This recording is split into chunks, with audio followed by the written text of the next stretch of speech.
Today we will discuss the Junkers Ju-86, a German aircraft that, surprisingly, also found use among the Allies during World War II.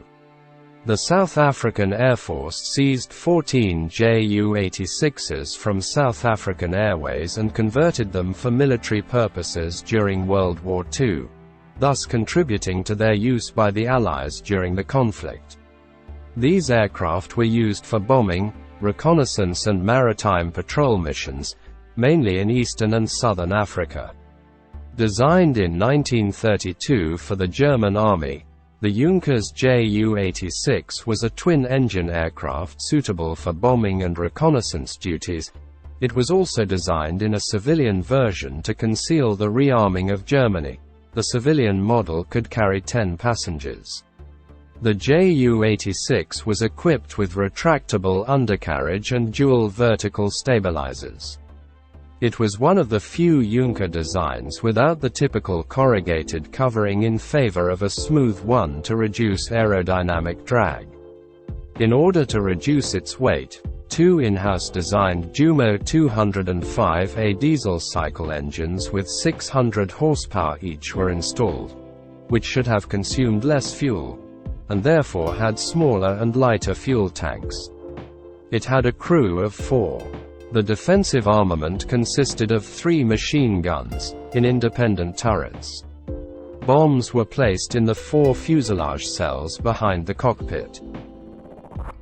The initial use of the Ju-86 bomber during the Spanish Civil War highlighted its inferiority to the Heinkel He-111.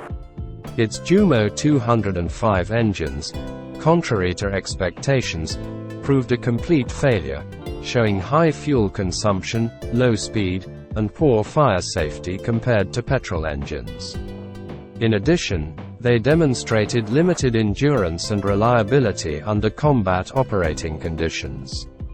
In 1937, Air Force Inspector General Erhard Milch stopped production, so Junkers began producing the petrol-powered E variant, equipped with 2 BMW 132D radial engines with 845 horsepower each, which was used in the Polish campaign. However, performance remained a problem, so the diesel-powered Ju-86s were withdrawn, while the radial-powered ones were destined for bomber training schools.